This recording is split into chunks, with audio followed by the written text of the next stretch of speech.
Halo semua, jumpa lagi di Nyambung, program podcast di YouTube dan Spotify, tempat kita bisa ngobrolin isu-isu terkini di bidang politik, ekonomi, dan juga jaminan sosial di sekeliling kita. Bersama saya Dina Praptora Harja, dan saya kali ini ditemani oleh co-host saya Nadila Amani. Halo Nadila, apa kabar? Halo Ibu Dina, kabarku ini kayaknya diulang-ulang mulu ya Bu ya. Kabarku baik. Bagus dong. Masa Ya kalau baik sih. Ya, okay. Semoga selalu baik sih Bu Dina jawabnya. iya dong, nggak apa-apa. Kalau yang kayak gitu diulang nggak apa-apa. Oke. Bu Dina pasti baik kan sama keluarga juga kan? Bisa terlihat dari wajah Ibu Dina yang sangat cerah dan bahagia hari ini. Mungkin karena masih pagi, Nadila tuh tiba-tiba mendengar sesuatu yang berulang tuh masih ya kita rekaman pagi-pagi soalnya Nat ya. Oke, kita kayak dejavu gitu Bu, kayak Nadila apa kabar? Alhamdulillah baik. Saya tadi malam juga ketemu ya. Benar Ibu. Ya saya baik-baik aja, keluarga dan keluarga besar juga baik-baik saja, puji Tuhan. Alhamdulillah. Oke. Sekarang 1 Oktober kita rekaman apa? Oke, Ibu Dina. Jadi hari ini hari Jumat tanggal 1 Oktober 2021 kita merekam podcast Nyambung episode ke-19 nih Ibu Dina.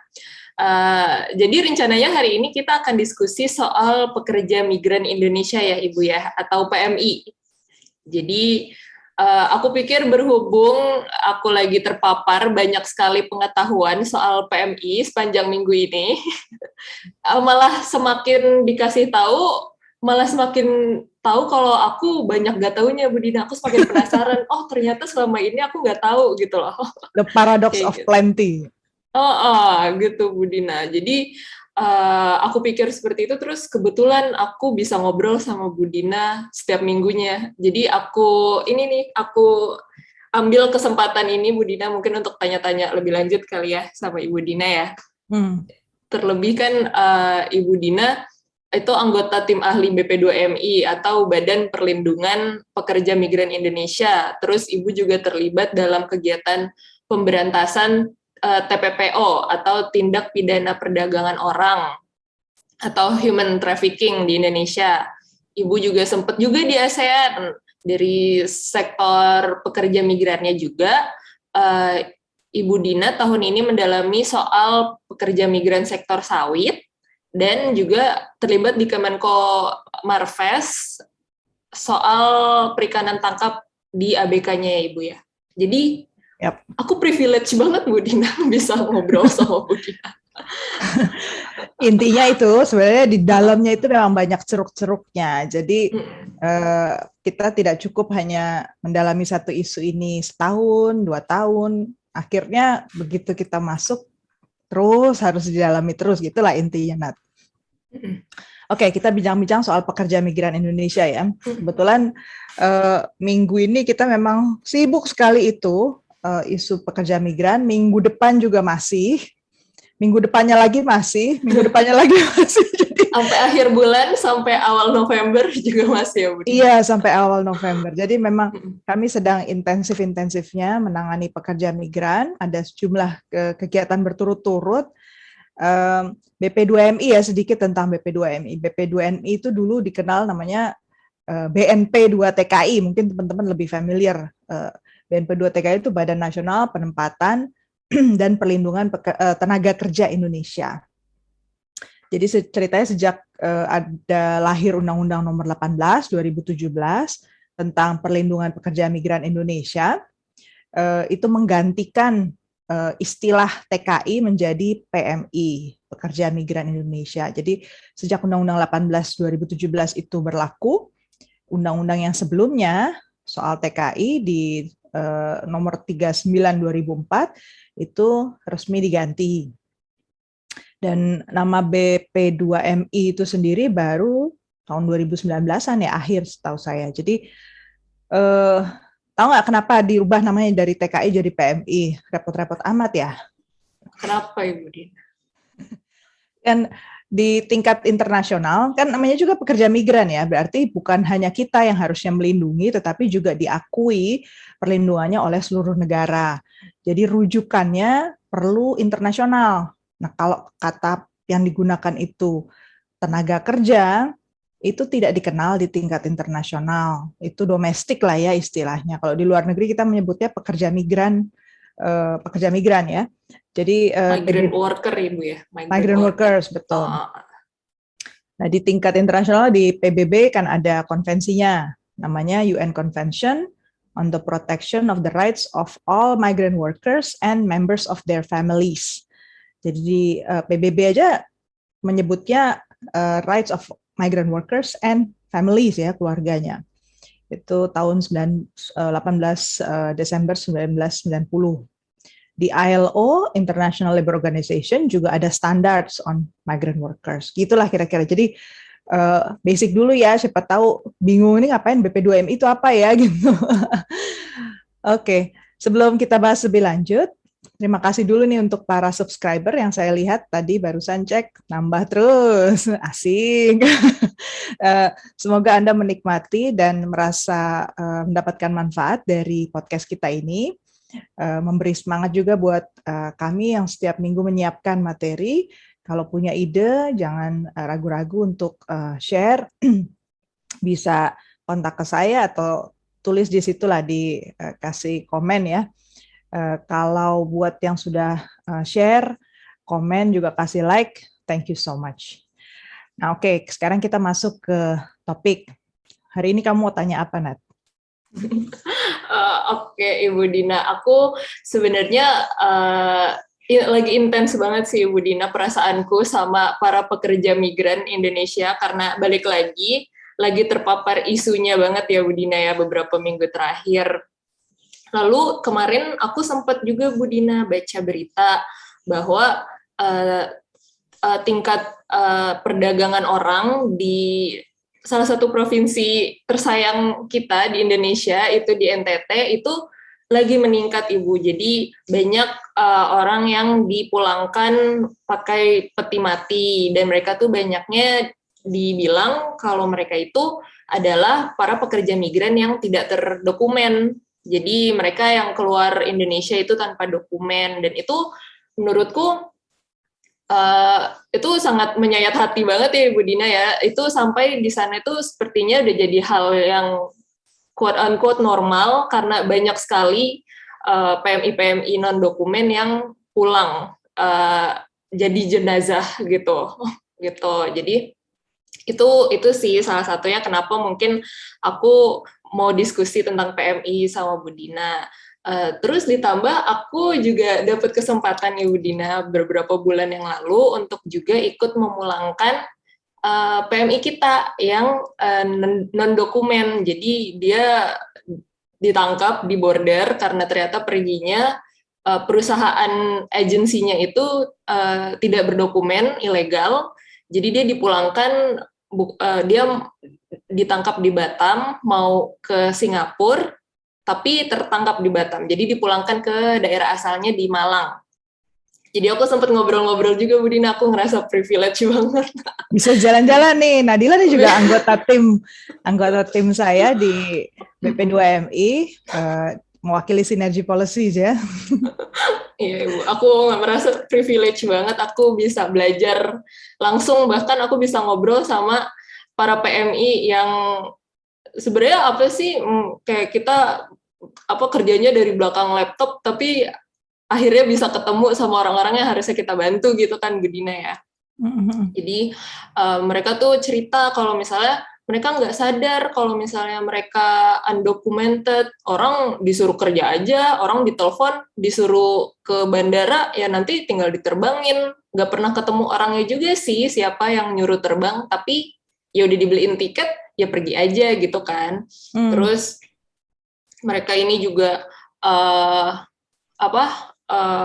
dipulangkannya pun mereka merasa bingung karena itu membutuhkan periode yang sangat lama. Mereka tuh dipulangkan dari Batam ke yang waktu itu Mbak yang aku temenin pulang itu ke Malang, butuh waktu hampir sebulan.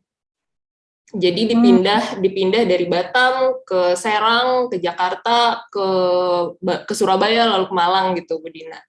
Kayak gitu. Terus mereka pulang pun mereka punya perasaan takut karena perusahaan agensi mereka itu yang suruh mereka kerja itu lokasinya dekat rumah mereka di Malang.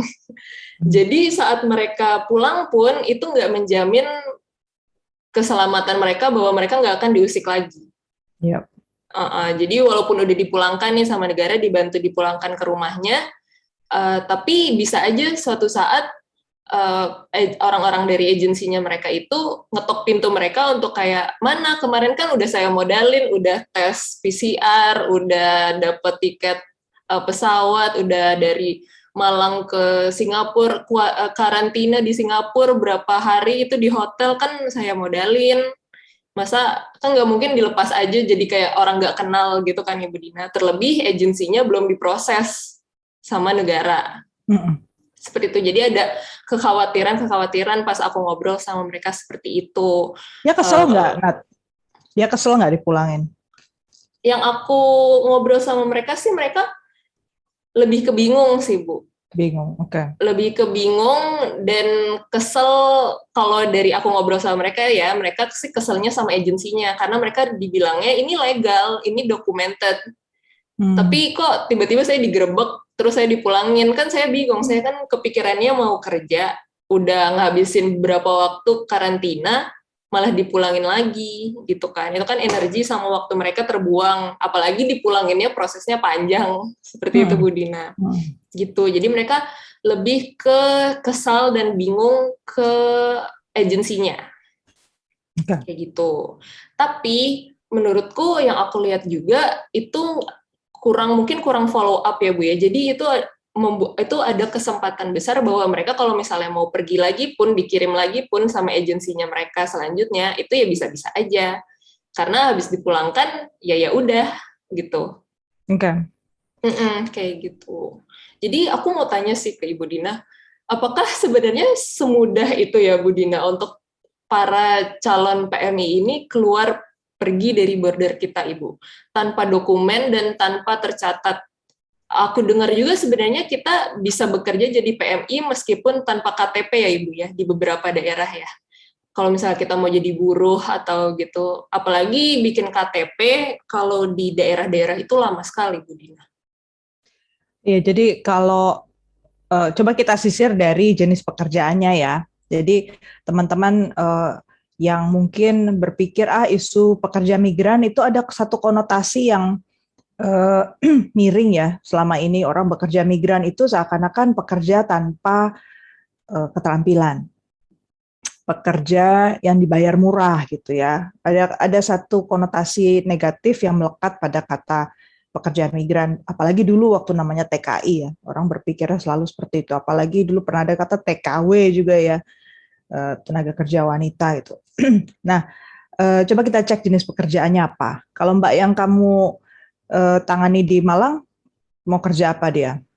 Jadi dia itu sebelumnya udah pernah Ibu jadi PMI. Beliau sebelumnya itu kerja di pabrik, tapi beliau katanya itu yang temenin bosnya. Jadi beliau yang jadi asisten bosnya. Jadi yang mungkin iya bantu bos pabrik itu di ruangannya seperti asisten sih Bu. Jadi yang memastikan makan, memastikan nyaman gitu. Nah, memastikan kayak gitu ya. Kebutuhannya terpenuhi gitu Bu. Tapi pas dia mau apply lagi, dia apply jadi babysitter. Oke, jadi ada beberapa jenis pekerjaan ya. Ada yang babysitter atau tenaga inilah ya, tenaga pendamping untuk lansia kan juga ada ya. Terus perawat juga ada. Kemudian ada yang pekerja rumah tangga. Jadi sektor domestik ya. Ada yang jadi supir. Ada yang jadi tadi tenaga administrasi. Ada yang kerja di pabrik, buruh di pabrik besar. Ada juga yang jadi buruh sawit. Nih seperti gambar di belakang. Ada juga yang sebagai ABK. Seperti ABK. Rata-rata pekerjaannya itu. Dan kalau di tingkat internasional, jenis-jenis pekerjaan itu memang umum ya, ditemukan untuk para pekerja migran. Jadi kalau disebutkan dalam konvensi PBB, itu yang disebut dengan migrant workers itu jenisnya bisa pertama tuh frontier workers. Frontier workers itu artinya orang yang pulang pergi kerja, bisa setiap hari pulang pergi, atau seminggu beberapa kali dia pulang pergi ke negara lain, tapi rumahnya tetap di Indonesia gitu. Jadi ini orang-orang yang tinggal di perbatasan ya, kita umum temukan mereka bergerak dari waktu ke waktu bekerja di negeri seberang gitu kan, literally negeri seberang ya. Itu disebut pekerja migran juga. Kemudian tadi yang kerja sebagai fisherman, dia bekerja di kapal asing, itu juga migrant workers. Atau yang bekerja di, ini satu tadi kita belum sebut, offshore installation, instalasi lepas pantai ya, orang-orang. Kan nggak hanya orang yang kerja di perusahaan besar ya, tapi bagian mekanik atau apalah yang kerja di lepas pantai biasanya, tapi wilayah lepas pantai itu bukan yurisdiksi negara Indonesia lagi, ya dia disebut pekerja migran. Atau bekerja kontrak untuk waktu tertentu di luar negeri. Tadi pekerjaan yang seperti asisten tadi kan, asisten administrasi, pekerja rumah tangga tuh masuknya ke situ. Ada juga bekerja wira swasta di luar negeri, itu juga kerja migran sebenarnya. Jadi dia memboyong keluarganya berusaha untuk mencari penghidupan di luar negeri, itu sebenarnya juga termasuk pekerja migran yang semuanya secara normatif di tingkat internasional punya standar perlindungan sendiri. Nah, kalau di Indonesia kan kita kadang-kadang nggak memahami ya, dia pikir pekerja migran itu ya sudah berangkat terus hilang gitu. Jadi sebenarnya susah atau gampang tergantung keberanian orang-orangnya ya. Jadi memang dalam banyak kasus kenapa akhirnya diciptakan undang-undang perlindungan ini, kok undang-undang konvensi internasional ini, karena resiko terjadi perbudakan itu tinggi ketika bekerja di luar negeri. Ya, saya ulangi sekali lagi, jadi resiko perbudakan itu tinggi terjadi di luar negeri. Kenapa? Karena negara kita hukumnya sudah tidak berlaku lagi di luar negeri. Ketika ada tadi perlindungan internasional itu kan membutuhkan pengakuan dulu di negara tempat orang itu berada nantinya. Kalau dia kebetulan berada di negara yang memang sudah rapi sistemnya, yang kalau ada masalah ketenaga kerjaan, orangnya dengan mudah melapor, ya udah nggak ada masalah gitu. Tapi kalau kebetulan kamu ditempatkan di hutan seperti pekerja sawit, atau di laut, karena di laut kan kalau kapal itu berbendera asing, kemanapun dia berlayar ya, si kapal itu, otomatis Anda pasti berada di luar negeri gitu. Hukum Indonesia nggak berlaku lagi. Kapal tempat kamu berpijak itu sudah negara lain yurisdiksinya, aturannya sudah bukan aturan Indonesia lagi. Jadi urusan ketenaga kerjaan, urusan bahkan hal-hal seperti pelecehan seksual ya, itu aturan yang berlaku di Indonesia jadi nggak berlaku di tempat lain. Jadi sangat bergantung dari tempat kamu berada gitu. Jadi makanya itu perlu dilindungi sebenarnya itu. Memang kalau berangkat sih saya pikir relatif mudah memang. Kalau tanpa dokumen. Berangkat tanpa dokumen sebenarnya memang relatif mudah. Apalagi kalau Anda tinggalnya di daerah perbatasan gitu ya. Dan Anda tahu jalan-jalan tikus gitu. Mudah. Cuman resikonya Anda bawa enggak dokumen yang melindungi Anda saat terjadi sesuatu yang tidak diinginkan atau di luar harapan di negara tujuan. Nah itu yang orang sering nggak antisipasi. Orang berpikir pergi ke luar negeri itu sama aja lah aturannya gitu. Maka mereka berani sekali gitu loh berangkat. Dan KTP itu memang sebenarnya wajib ya. Aturan internasional pun mewajibkan orang punya paspor. Nggak mungkin punya paspor tanpa ada KTP. Makanya sejumlah orang yang belum punya KTP, entah karena usia belum memadai atau memang belum pernah membuat KTP, mungkin ada masalah kependudukan yang lain sehingga dia nggak bisa memenuhi prasyarat untuk punya KTP, akhirnya karena sangat ingin pergi ke luar negeri, pakai jasa calo. Nah, ini teman-teman juga mesti sadar ya, namanya peraturan perundang-undangan, peraturan hukum lah di mana-mana, kalau ditetapkan bikin KTP itu minimal usianya sekian. Ya itu sama di negara lain pun akan begitu. Ada aturan-aturan yang tidak boleh dilanggar. Kalau ada yang mengiming-imingi bilang, saya buatkan ya gitu, pasti jadi. Ya itu pasti bukan KTP yang sesungguhnya. Jadi sebenarnya berangkatnya pakai KTP palsu berarti dia. Jadi nggak mungkin pakai KTP yang asli. Bener Ibu, kemarin juga sempat cerita sama mbaknya itu kalau teman-temannya juga banyak yang pergi pakai KTP, maksudnya dia banyak yang kenal itu perginya misalnya di KTP bilangnya dia umur 28 tahun, padahal sebenarnya umur 24 tahun, karena bikinnya waktu masih di bawah 17 tahun gitu, Bu Dina. Iya, padahal sayang sekali ya, kalau pertama-tama sekali kalau kita bermain umur, membuat diri kita lebih tua daripada seharusnya, risikonya itu tadi yang paling sering adalah kejahatan seksual dan perbudakan ya. Karena sebenarnya dua kejahatan itu, termasuk kejahatan besar lain seperti perdagangan manusia tadi, trafficking, human trafficking, itu sangat bisa dicegah dan hukumannya akan sangat berat bagi pelaku kalau si korban ini masih usia anak-anak. Tapi kalau kamu sudah mengaku usianya dewasa, ya otomatis kamu akan dikenakan peraturan dan diasumsikan sudah bisa berpikir dewasa, bertanggung jawab untuk diri sendiri gitu kan. Ada konsekuensi-konsekuensinya lah.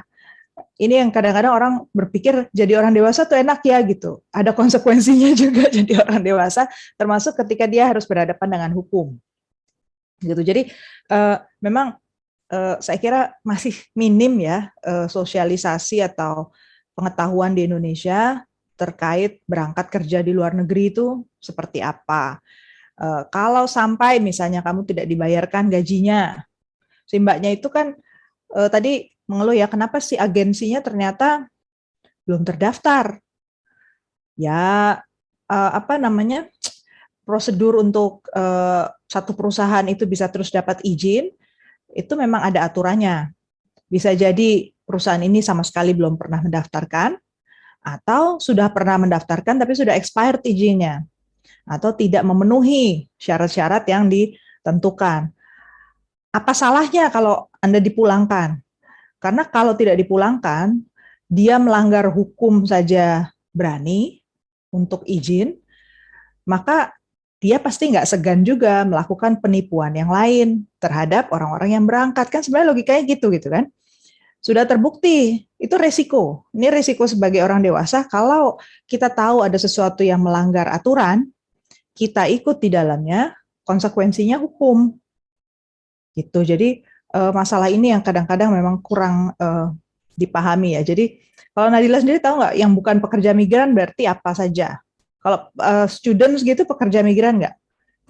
Bukan ya Bu ya? Bukan. Berarti kalau aku kerja di Google di Amerika, aku pekerja migran Indonesia juga nggak Bu? Iyalah, pekerja migran.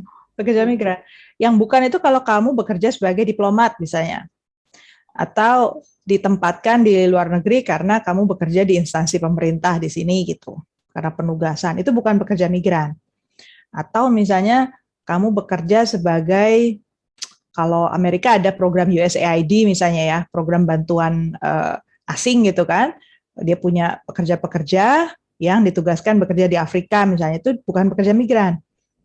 Tuh, investor juga bukan pekerja migran.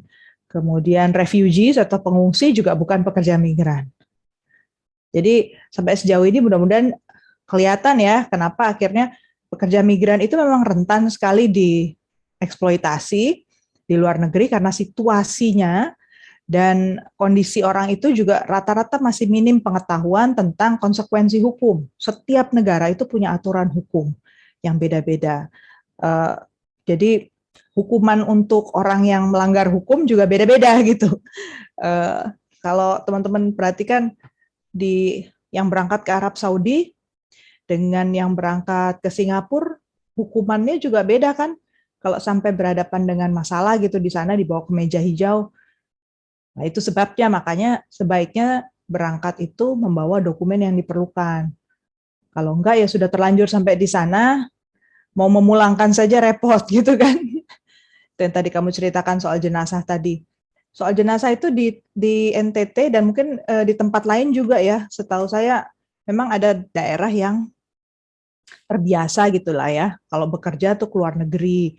Kenapa? Karena memang di dalam negeri belakangan terbatas ya lapangan kerja. Jangankan yang kerjaan administrasi gitu ya. Kerjaan ini aja deh, pertanian, perladangan itu juga makin minim jumlahnya di tanah air. Jadi orang tergiur oleh bisa bekerja sesuai apa yang dia bisa gitu kan, apa yang dia tahu. Dan katanya, dan ini kan banyak hoax yang beredar ya, kerja di luar negeri itu gajinya lebih besar. Mereka tidak mengetahui bahwa bekerja di luar negeri gajinya lebih besar karena biaya hidupnya lebih tinggi.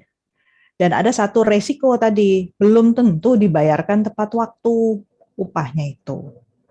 Dalam banyak kasus kalau kita pakai jalur yang tidak resmi, resiko tidak dibayarkan juga semakin tinggi gitu. Jadi memang apa ya, Nat, kalau bicara soal kenapa sampai ada orang yang pergi akhirnya tanpa dokumen, pulang ketika jadi jenazah baru akhirnya punya dokumen gitu ya, baru ketahuan di alamatnya, tanggal lahirnya berapa, yang asli tanggal berapa, itu kan tidak sepatutnya lah ya kita alami itu terus-menerus. Perlu kerja-kerja bersama lah untuk menghindari ini terjadi terus. Setuju Ibu. Berarti balik lagi ya Ibu, kita terekam secara terdokumen itu bukan lagi soal kalau nggak punya dokumen nanti kalau ketahuan dihukum loh, tapi lebih ke kalau terdokumen tuh berarti hak-hak dilindungi itu pasti aman gitu ya Bu ya. Kita cari suaka kemanapun kalau kita terdokumen pasti kita tercatat, pasti kita akan cepat ditolong ya gitu ya Bu ya. Betul. Dan makanya kan kita ada kantor perwakilan ya. Negara Indonesia kan punya kantor perwakilan di luar negeri. Ini buat teman-teman yang mungkin nonton dan tertarik ke luar negeri, perlu tahu juga di luar negeri itu Anda nggak sendiri. Tetapi untuk Anda punya teman, punya pelindung, Anda harus terdaftar. Di situ pendaftarnya lewat apa? Yang perwakilan kita di luar negeri apa? Ada konsul jenderal, ada kedutaan besar. Jadi kantor-kantor perwakilan itu buat yang nggak tahu ya, ibaratnya apa ya? Kalau kita ada bahaya, kita lari ke tempat yang aman gitu. Yang namanya kantor perwakilan, ada bendera Republik Indonesia di sana berkibar. Negara lain nggak bisa masuk sembarangan ke sana. Harus izin khusus, itu dilindungi, wilayah yang dilindungi secara hukum internasional, dan itu diakui gitu. Bahwa itu punya yurisdiksi sendiri, punya kewenangan sendiri secara hukum. Jadi kalau sampai ada masalah hukum gitu, Anda bisa lari ke kantor perwakilan, di situ otomatis Anda seakan-akan sudah tiba di Indonesia gitu. Itu yang Anda mungkin orang-orang juga perlu menyadari ya. Tapi catatannya satu, namanya kita sudah pernah berada di luar negeri, pemerintah Indonesia kan juga perlu verifikasi ya. Ngapain Anda di luar negeri, apalagi kalau sampai dituduh membunuh majikannya, atau dituduh melakukan kesalahan fatal misalnya di rumah tangga orang gitu kan, sehingga akhirnya diberi hukuman dan sebagainya. Bukti-bukti hukum itu hanya bisa diperoleh oleh pemerintah Indonesia kalau Anda berdokumen. Kalau enggak berarti ada lapisan masalah lagi yang harus diselesaikan. Tapi saya mau mengatakan bukan yang saya sampaikan ini bukan kemudian kita tidak empati ya pada situasi yang dialami teman-teman pekerja migran. Kalau kita tengok coba pekerja migran kita tuh rata-rata dari daerah mana sih di Indonesia sih, kantong-kantong asal pekerja migran. Kita coba tengok sistem suasana di tempat mereka tinggal seperti apa saja. Sejauh yang kamu lihat, kota mana saja, Nadila, atau daerah mana saja yang paling banyak mengirimkan pekerja migran? Kalau aku lihat dari Puslitvo BNP 2 TKI tahun 2019, Ibu Dina, mungkin aku bisa sebutin kabupaten atau kota di Indonesia yang jadi sumber daerah-daerah asal PMI ya, Ibu ya. Ya, gitu. Yang paling banyak itu Indramayu. Lalu yang kedua tuh Lombok Timur. Yang ketiga Cirebon. Keempat Cilacap. Ada Lombok Tengah juga, Ponorogo, Lampung, Blitar, Kendal, Subang, Tulung Agung, Malang, Brebes, Banyuwangi, Pati. Itu 15 teratas, Bu Dina. Nah, kalau kita lihat daerah-daerah yang marak ya kegiatan pergi ke luar negeri untuk mencari kerjaan ini, memang daerah yang jarang lapangan kerja kan. Daerah yang ada di Jawa tetapi budayanya sebenarnya kan budaya pertanian ya, tapi lahan pertaniannya sudah makin nggak ada. Malang contohnya, atau Cilacap, Indramayu itu kan tadinya tempat-tempat yang subur lah tanahnya, yang berhadapan dengan Laut Jawa yang sumber alamnya sangat luas gitu kan, yang orang bisa bekerja sebagai nelayan, istilahnya sekolah nggak perlu tinggi-tinggi pun mereka bisa hidup gitu kan. Nah sekarang udah nggak bisa lagi karena kompetisi semakin tinggi. Jadi akhirnya orang berangkat. Artinya memang di dalam negeri ada masalah sih penyediaan lapangan kerja gitu. Dan kita perlu mengetahui bahwa menyediakan lapangan kerja itu memang bukan pekerjaan yang sederhana. Bukan pekerjaan yang semalam jadi gitu ya. Karena semakin dunia itu terbuka, tandanya dunia terbuka apa sih? Mungkin ada yang bertanya tandanya dunia terbuka apa? Anda makin sering lihat produk luar negeri beredar di dekat rumah kita lah. Anda ke supermarket gitu lihat barang, loh ini kok buatan dari negara ini gitu. Kok ini ternyata bukan dibuat di Indonesia ya, ini diproduksi dari sini. Ada jeruk dari Pakistan, ada anggur dari mana gitu kan, apel dari Amerika. Itu artinya dunia terbuka. Nah, dunia yang terbuka itulah yang akhirnya menciptakan berbagai kompleksitas ya, kerumitan sendiri dalam menciptakan lapangan kerja, karena bukan cuman kita mau kerja itu cukup, tetapi apakah lapangan kerja itu bisa bertahan di satu tempat. Nah, itu kapan-kapan kita juga bisa bahas soal investasi itu ya, gimana caranya investasi itu bisa bertahan di satu tempat. Pertanian itu termasuk yang sulit sekali investasinya. Sawit ini misalnya yang ada di belakang, kapan-kapan kita bisa bahas juga kalau teman-teman tertarik. Sektor sawit itu masalah terbesarnya adalah sebenarnya mudah ya, tanah kita cocok untuk bertanam sawit.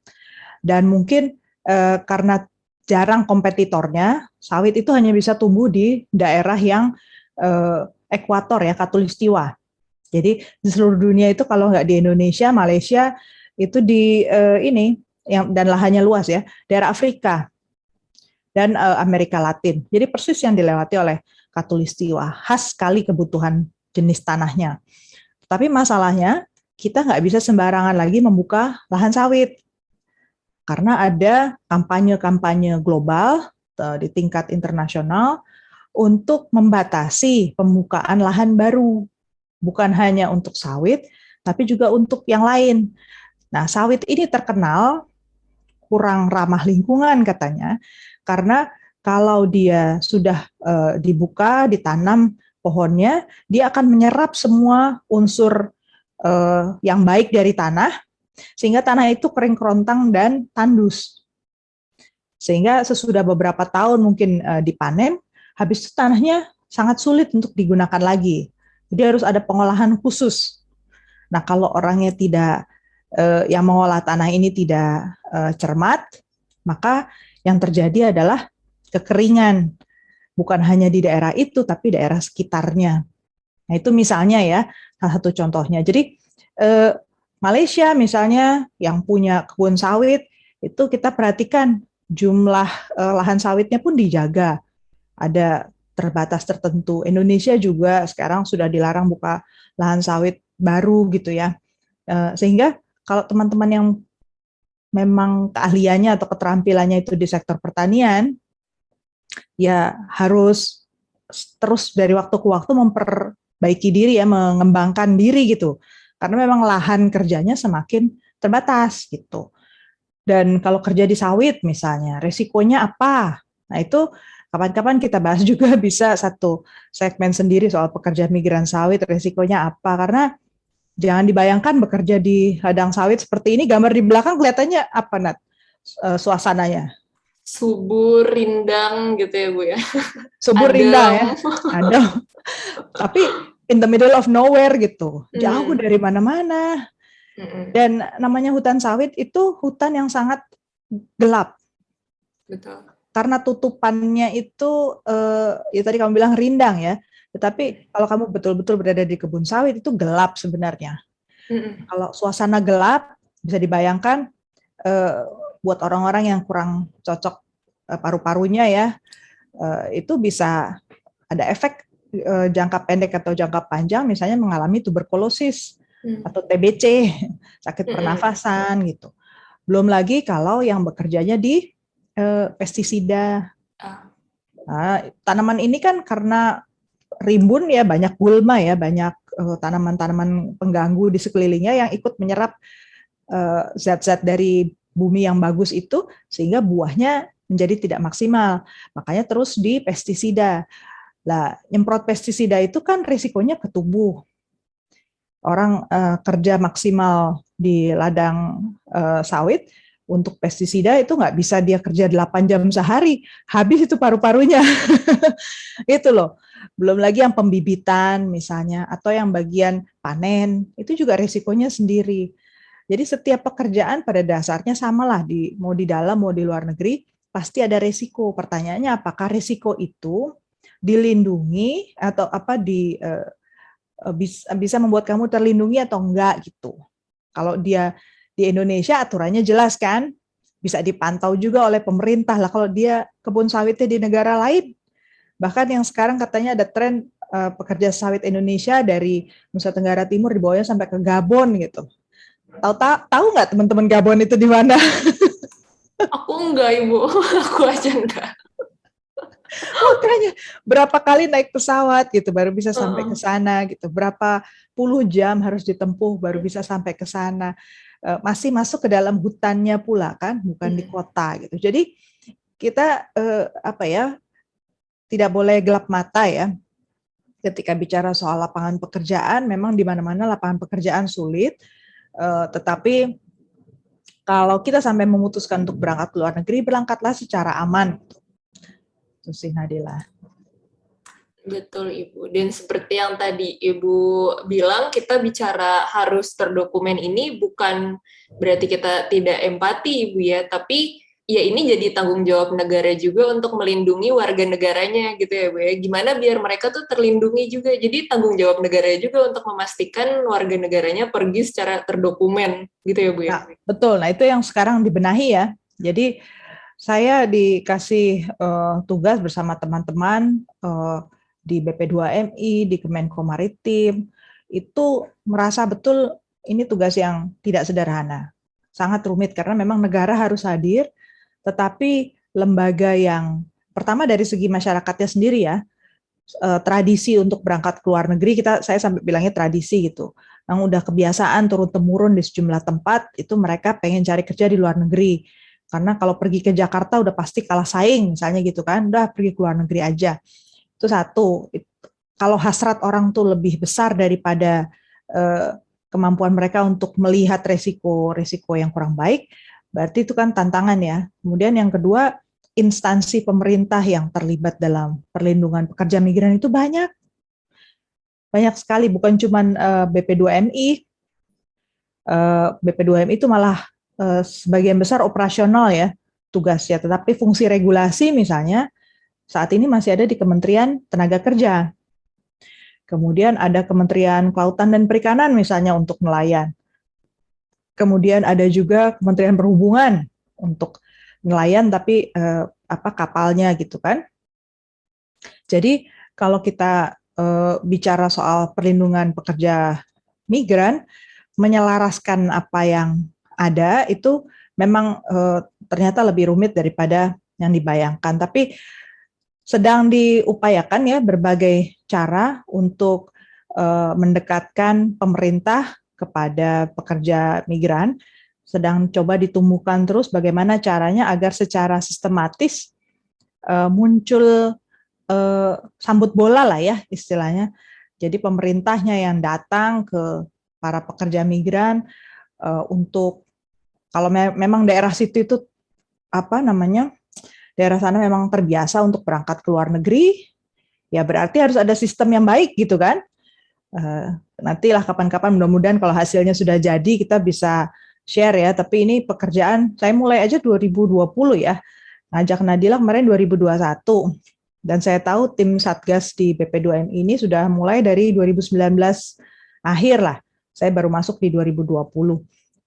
Itu pun kita baru menyisir, menyusun sistemnya, menghubungi pihak-pihaknya gitu.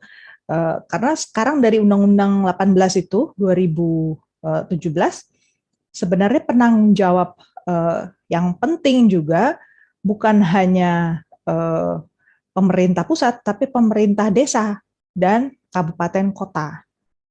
Nah ini yang berarti kan lowongan-lowongan pekerjaan itu harus diinfokan ke sana, pelatihan-pelatihan untuk persiapan ke luar negeri, termasuk yang saya ceritakan tadi barusan, itu kan harusnya ada di setiap desa gitu. Nah, itu harus dipastikan ada juga sih. Jadi ya itu kerja bersama lah ya, masih nggak mungkin bisa kerja sendiri pemerintah Nadila. Perlu ada kerjasama dengan berbagai unsur masyarakat, baik ahli maupun lembaga swadaya masyarakat ya, para pemerhati isu-isu migran, LSM lokal juga sangat berperan, lembaga keagamaan juga berperan. Wah, setuju banget Ibu. Oke, mumpung Ibu lagi nyinggung nih soal kerjasama pemerintah sama LSM atau organisasi masyarakat lainnya, itu aku mau tanya sih Ibu Dina, ini salah satu hal yang menarik juga buat aku, kalau aku dengar dari diskusi-diskusi kita yang lalu-lalu ya, sama LSM, sama aktivis, sama organisasi yang suka mengadvokasi PMI kita di di daerah-daerah asalnya Ibu Dina. Jadi yang aku lihat tuh kalau misalnya di NTT itu ada budaya yaitu gereja yang quote-unquote menggembala domba-dombanya Ibu ya, rakyat-rakyatnya yang mungkin belum tahu banyak tapi mereka mengadvokasi, mereka mendidik, mereka ikut melatih rakyatnya, jemaah-jemaahnya Ibu Dina. Lalu bahkan kalau misalnya bisa dilihat itu gereja di NTT malah menggantikan kekosongan peran yang harusnya diisi oleh negara Ibu. Jadi mereka kan terdiri dari pulau-pulau ya Ibu ya, misalnya NTT. Jadi daerah-daerahnya tuh banyak yang nggak terjangkau instansi pemerintah. Jadi disitulah peran gereja masuk Ibu Dina. Mereka yang mengadvokasi, mereka yang menggiring, mereka yang mendidik gitu. Sebenarnya apakah budaya advokasi itu dari organisasi ini efektif Ibu Dina ya? Dan apakah budaya ini itu ditemukan di daerah kantong PMI lainnya daripada NTT meskipun bentuknya berbeda, mungkin bukan gereja gitu? Ya, selama ini kita harus berterima kasih banyak ya pada teman-teman pegiat pelindung hak-hak pekerja migran. Ada Serikat Buruh Migran Indonesia, ada Solidaritas Perempuan, ada macam-macam lah ya, kelompok plus kelompok-kelompok keagamaan ya. Mereka itu memang berjibaku betul mencari tahu apa saja sih yang biasanya menjadi sumber masalah ketika orang berangkat dari tempat di Indonesia ke luar negeri gitu. Apa yang kurang sih sampai akhirnya pulang dalam bentuk jenazah atau pulang sakit gitu ya, sakit keras. Atau yang kedua, mereka tuh juga menyediakan bantuan sebagai teman ya, teman ngobrol. Kayak SBMI itu punya hotline service bahkan katanya untuk pekerja migran bisa kontak, dan ternyata bukan untuk kontak hal-hal yang emergensi, tapi katanya juga buat curhat gitu kan. Betul, curhat Ibu.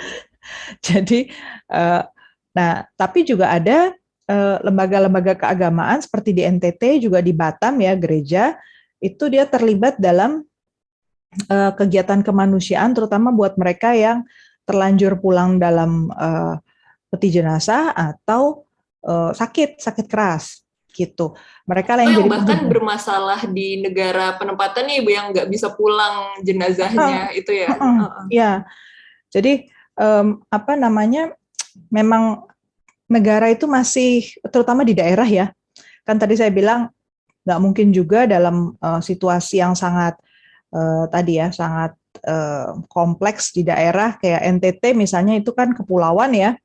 Pulaunya ada banyak di sana, dan setiap pulau ada banyak titik juga. Dari satu titik ke titik yang lain itu bisa 3 jam, 5 jam gitu. Dari Kupang sampai Soe 3 jam, Kupang sampai Atambua bisa 6 jam gitu kan. Jadi jauh sekali gitu. Belum lagi ke Pulau Rote misalnya, atau ke Lembata misalnya, itu jauh juga kan, harus naik pesawat lagi gitu. Nah, ketika negara dari pemerintah pusat ya, negara dalam bentuk pemerintah pusat itu hadirnya cuma di ibu kota provinsi, hanya di Kupang. Kamu bayangkanlah, rata-rata penduduknya bahkan ada yang masih tidak bisa baca tulis, dan ketika mereka bertani pun bertani ladang biasa ya, ladang di sana tanahnya rata-rata juga kering, jadi sebenarnya mereka juga tidak pernah tahu tuh bertanam sawit itu seperti apa gitu. Nah itu kalau tidak sesama anggota komunitas yang mengingatkan, kemudian bisa melacak ya kondisi di daerahnya itu seperti apa. Katanya mereka juga menerima laporan orang hilang misalnya gitu kan, si gereja ini. Siapa lagi yang bisa membantu? Jadi memang perlu ada kerjasama baik ya, sinergi antara pemerintah pusat dengan masyarakat, mau nggak mau. Apalagi kalau pemerintah daerahnya belum sanggup, belum bisa nih menjalankan seperti itu. Jadi ya saya kira itu tidak terlepaskan lah ya budaya ini. Di daerah lain ada sih, di daerah Batang, di daerah Kendal, itu teman-teman dari Migrant Care gitu dengan jaringannya SBMI itu juga terlibat, Indramayu, daerah Jawa Barat lah ya pada umumnya itu ada juga di sana. Jadi yang saya kira patut diacungi jempol di Indonesia itu kalangan masyarakat sipilnya selalu bisa hadir gitu, mencoba melengkapi dengan segala kemampuan mereka, walaupun mereka volunteer ya, sukarela loh. Mereka bekerja sukarela tanpa dibayar. Itulah teman-teman kaum muda yang ikut nonton Nyambung, tahulah ya bahwa semoga jadi merasakan bahwa kalau kalian ikut berkontribusi meneliti soal ini, kemudian terlibat dalam isu ini, sebenarnya Anda ikut menyumbangkan pengetahuan buat perbaikan tadi kondisi di daerah ya, gitu. Karena mereka pun kerjanya sukarela. Betul Ibu Dina. Ini rada dejavu ya Ibu ya, dengar cerita ini sama ceritanya Ibu Dina soal navigator kesehatan, soal di Jamsos ya. Betul. Episode kelompok berapa itu, Nat? Kelompok episode 4 Bu kalau nggak salah, Jamsos di Indonesia itu. Nanti bisa dengarkan ya, di situ juga ada inisiatif masyarakat sipil untuk melengkapi peranan negara, karena ternyata sistem yang dibangun oleh negara itu belum bisa cukup merespon kesulitan-kesulitan yang dialami oleh kelompok-kelompok yang kurang mampu, kelompok masyarakat yang kurang mampu, atau yang tadi ya nggak bisa baca tulis, tidak punya HP gitu. Jadi inilah kekayaan Indonesia ya. Betul Ibu Dina. Mungkin hal terakhir ya Ibu ya, yang menarik yang aku lihat juga itu ada kemungkinan juga ternyata kalau di desa itu aparat atau birokrat negaranya itu mungkin kurang responsif lagi gitu ya Bu Dina ya, lalu bisa intimidatif kepada orang-orang daerah. Itu kan mereka di desa, terus mereka datang jauh dari kampungnya, misalnya datang, wah ini bikin surat ini mah nggak tahu, kayaknya sih sebulan, datang lagi aja sebulan lagi gitu ya Bu Dina. Terus kalau ditanya nggak tahu, nanti tunggu saya kabarin atasan saya dulu, nanti sampai lupa Bu nggak dikabarin kayak gitu. Itu itu mengapa bisa terjadi Kak Ibu? Apakah dari negara itu ada capacity building nggak Ibu untuk melayani para PMI ini? Karena kan tugas mereka untuk melayani Ibu ya. Ya ini mudah-mudahan teman-teman yang ada di Kemenpan RB dan juga Biro Kepegawaian Negara, Badan Kepegawaian Negara itu bisa mendengar ya dan mengetahui bahwa sebenarnya fungsi-fungsi pelayanan publik itu tidak bisa tanpa pelatihan yang memadai dan tidak bisa dianggap semua pegawai negeri itu skill yang dibutuhkan atau keterampilan yang dibutuhkan sama sekali berbeda. Jadi satu hal yang masih kita prihatin ya, pelayanan publik untuk pekerja migran, untuk penanganan tindak pidana perdagangan orang, itu rata-rata orangnya memang, apalagi yang ada di daerah ya, itu tidak cukup dibekali dengan keterampilan untuk berhadapan dengan masalah itu. Tidak dibekali dengan pengetahuan juga soal bagaimana cara berhadapan dengan korban, dengan masyarakat. Jadi mereka ngerasanya mungkin sama aja kayak orang lagi di kelurahan ya, mengurus KTP biasa gitu ya. Yang kalau orang datang, sorry udah tutup, lagi makan siang gitu kan. Dan berhadapan dengan orang seakan-akan cuman geser-geser kertas gitu ya. Sorry to say, tapi kenyataannya memang kalau kita berhadapan dengan kelompok rentan, kita masih butuh pelatihan tambahan ya. Rata-rata pegawai negeri kita, terutama yang ada di daerah, berhadapan langsung dengan masyarakat basis ya, itu butuh pelatihan khusus kalau berhadapan dengan perempuan, dengan yang tidak bisa baca tulis bagaimana, dengan kelompok disabilitas, karena bukan juga hal yang tidak umum ya di daerah misalnya seperti Nusa Tenggara Timur itu orang yang dianggap kurang mampu oleh keluarganya akhirnya malah disuruh keluar negeri gitu. Jadi ya udah supaya nggak merepotkan keluarganya gitu ya. Jadi hal yang seperti ini bisa dicegah sebenarnya kalau tokoh masyarakatnya, kemudian pegawai-pegawai pemerintahnya itu persuasif ya kan, bisa membuat orang nyaman gitu loh, datang bertanya, dan tentu memang pada awalnya akan memakan waktu, tetapi pada akhirnya kan akan mengubah ya suasananya gitu kan. Nah, itu harapannya sih Nadila. Mudah-mudahan ya kita belajar studi ini basicsnya aja mungkin soal pekerja migran. Kapan-kapan kita bisa bahas yang lebih berat lagi topiknya soal pekerja migran, ini pengantar aja gitu. Mudah-mudahan membuka pemahaman bersama soal siapa sih pekerja migran, sistem perlindungannya seperti apa, dan kenapa akhirnya diwajibkan untuk punya dokumen. Betul Ibu Dina. Semoga negara kedepannya bisa bikin calon PMI atau PMI lebih nyaman ngobrol sama mereka dibanding sama agensi P3MI yang ilegal Ibu ya. Betul. Jangan diurusin agen ya kan?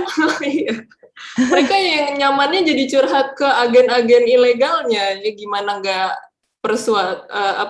kalah persuasif ya. Ikut ke negara-negara, pas sampai sana malah loh kok kerjanya gini, dijanjinya nggak gini, gitu kan ya Bu ya? Gitu. Itu hanya karena orang yang harusnya digugu dan melindungi ternyata tidak mampu berkomunikasi dengan baik kan? Betul Ibu Dina. Wah, baik lagi Ibu Dina, ini bisa nih aku tanya perdalam sawit gimana Ibu Dina, terus ABK gimana Ibu Dina kalau di Kemenko Marves, tapi itu akan lama banget nih Ibu Dina ya, sementara waktu kita kembali lagi terbatas Ibu Dina. Oke, segitu dulu lah ya. Terima kasih Bu Dina atas informasinya hari ini. Sudah lega aku, hal-hal yang di pikiran aku sudah tersampaikan dan terjawab oleh Ibu Dina. Terima kasih untuk pendengar nyambung yang sudah mendengarkan juga. Kasih komen ya kalau ada hal-hal yang mungkin masih ingin dibahas lebih lanjut atau mau bertanya atau bahkan yang nggak setuju gitu. Silakan kasih catatan ke kita nanti kapan kita bahas lagi ya. Terima kasih banyak. Salam sehat. Sampai ketemu lagi. Salam sehat para pendengar. Dari Ibu Dina. Bye. Terima kasih Ibu. Bye-bye. Jangan lupa like podcast ini kalau kalian menikmati diskusinya, komen apabila kalian punya pertanyaan atau pendapat, dan subscribe agar kalian tidak ketinggalan episode nyambung setiap minggunya.